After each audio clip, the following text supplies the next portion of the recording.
This is a wildflower update. It's my third year having wildflowers here. I mean, they just look beautiful. Car coming.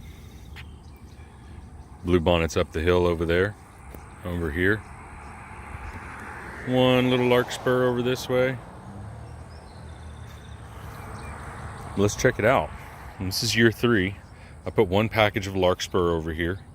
I only found one package of blue larkspur, so I put it over here to see how it would work. And look, there were some that came out, which is great. I would love to get larkspur all along in this area. The whole reason for this strip here is because I needed something to take the attention away from the bluebonnets when they fade.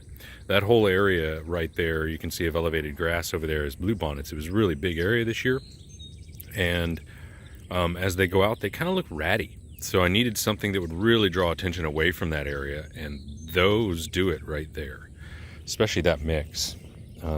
Let's go down here and look. Now this is something I'm really excited for. I've actually never seen this. This is standing cypress. I have had these in the ground, the tall ones, I've had in the ground for 3 years now. This little small guy right there has been in the ground 2 years. And then there's a bunch of little fuzz down here. This is a 1-year-old plant right here. So, and then this has been seeded with more of them. They came up and they did so well, I wanted to put more of them over here. It's a very interesting texture, and you never see them in the wild because if they ever get cut, they don't seed. And I'm not sure if they seed and die, but it takes 4 years before you get a real bloom, 3 or 4 years. And so it's gosh, it's patience, but they look great. And I especially love the texture next to this Uncle Fester looking Yucca rostrata right there. It's great. The plumago in the back will be a nice blue backdrop. I'm going to put plumago all along here this year. So my problem this year was the borders.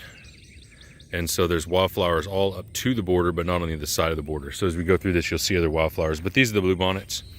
They look pretty good. They're big this year. Real big set of bluebonnets. Larkspur, though. And the Indian blanket, look.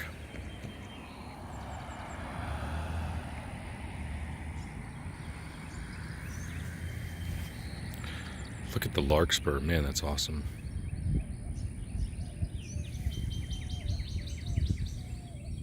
Just a great view. All the colors mixing. It's a great mix. It definitely pulls the eye away from the bluebonnets, which is what I wanted. Different textures and bright colors. And you can see the bluebonnets are going out. They're fading. There's still a few left that are in full bloom, but most of them are fading out. I'll actually pull this guy because I just want bluebonnets here. I think it's a better effect when it's just bluebonnets. So I'm going to let him bloom, but actually I see that he's starting to seed out. So I'll go ahead and pull him. And same thing with this guy. I want this to be just a sea of blue. It's much more impressive, especially when you're coming in from the road down there. All you see is the hill here, which is big blue bluebonnets. It looks impressive when you're driving up.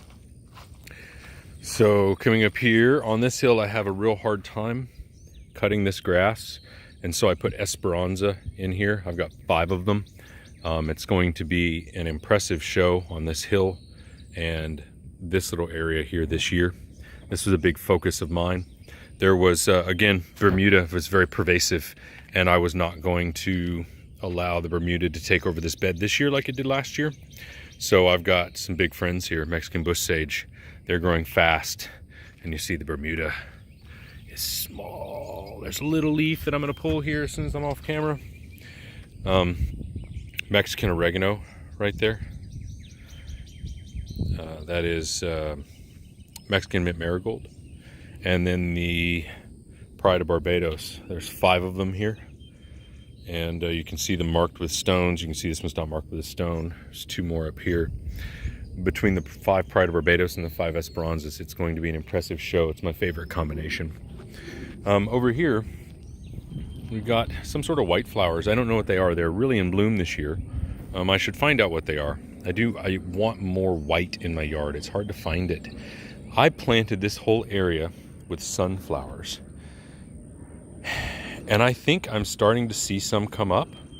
but I can't tell, honestly, if they're sunflowers or if they're Mexican or Indian paintbrush. This one I think is a sunflower right here, Maximilian, but I want Maximilian sunflowers to colonize this area. This is another area I have a hard time mowing. This little spot right here. I can get the rest of it, but this spot is real hard to mow, and it gets long, and it's a pain to get the weed eater down here. So I want to put stuff here that's going to colonize this area. I've blocked it off this way, so it's not going to go anywhere that way. If it wants to go this way, that's fine with me. So I don't know. I see maybe what could be a couple of them, like a little couple guys over here, but I'm not even sure if that's them. Let's look. Right there. That could be a sunflower, because I think this is I believe this is a sunflower right here. That's what the leaves look like. So it's quite possible, but I have seeds all over here. Like, this whole thing is seeded. I haven't seen any come up yet. I've seen the small ones. So I'm hoping I get a colony of them here. I'll be very disappointed if they wouldn't colonize an area like this. Okay, so pink evening primrose. The only reason this is here is because nothing else will grow here. The bus stops out front of our house, like the bus for school, and so the kids all pile in right in this area. I've planted thousands of seeds here. Nothing grows, so pink evening primrose fills the gap, and it's a nice contrast with the pink and the purple here. I try to leave it and see just a great view.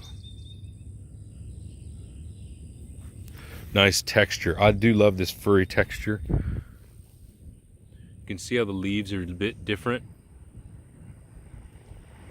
And the flowers, stunning. It's gonna get bigger too. That's the Wildflower Project, year 3. It's pretty good.